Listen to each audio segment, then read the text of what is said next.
News ఉమ్మడి విశాఖ జిల్లా స్థానిక సంస్థల ప్రజా ప్రతినిధులతో వైసీపీ అధినేత జగన్ సమావేశమయ్యారు. విశాఖ జిల్లా స్థానిక కోట ఎమ్మెల్సీ ఎన్నికల నేపథ్యంలో జిల్లా పరిధిలోని ప్రజా ప్రతినిధులకి దిశానిర్దేశం చేశారు. ఈ కార్యక్రమానికి పెందుర్తి, పాయకరావుపేట, నర్సీపట్నం నియోజకవర్గ ఎంపీటీసీ, జెడ్పీటీసీ, మున్సిపల్ కౌన్సిలర్లతో సమావేశమయ్యారు. బలం లేకున్నా కూడా పోటీకి దిగుతున్న టీడీపీని ఓడించాలని, ప్రలోభాలకి లోను కావద్దని దిశానిర్దేశం చేశారు జగన్.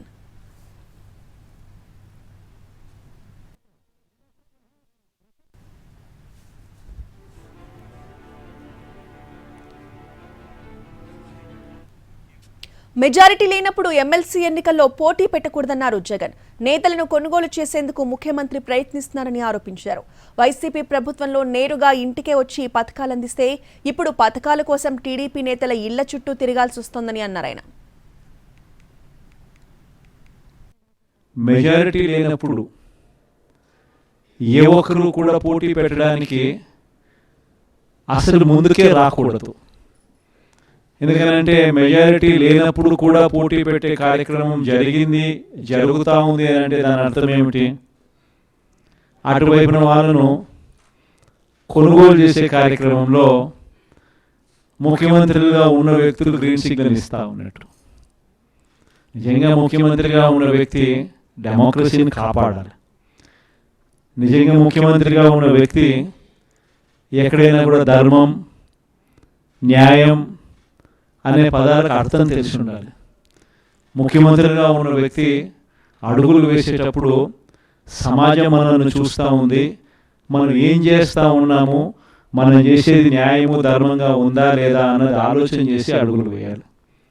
కానీ అన్ఫార్చునేట్గా చంద్రబాబు నాయుడు అనే ఒక దుర్మార్గుడితో యుద్ధం చేస్తూ ఉన్నాం. జగన్ బాగా చూసుకున్నాడబ్బా, జగన్ మా అందరికీ పలావు పెట్టాడు, బాగా చూసుకున్నాడు.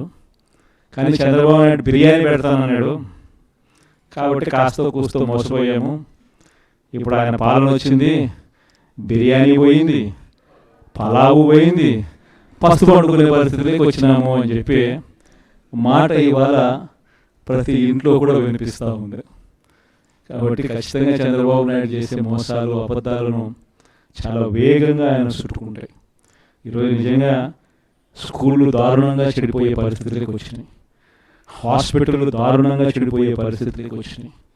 ఈరోజు వ్యవసాయంలో రైతులందరూ మళ్ళీ క్యూలలో నిలబడే పరిస్థితులకి ఇవాళ కనిపిస్తూ ఉంది. ఇవాళ మొట్టమొదటిసారిగా మనం అధికారంలో ఉన్నప్పుడు నేరుగా ఇంటి దగ్గరికి వచ్చి తలుపు తట్టి సేవలు అందించే పరిస్థితి నుంచి ఇవాళ మళ్ళీ తెలుగుదేశం నాయకుల చుట్టూ తిరగాల్సిన పరిస్థితులకి మళ్ళీ ప్రతి గ్రామంలోనూ ఈరోజు ప్రతి పేదవాడు కూడా చేయాల్సిన పరిస్థితులు మళ్ళీ ఉత్పన్నమయ్యాయి.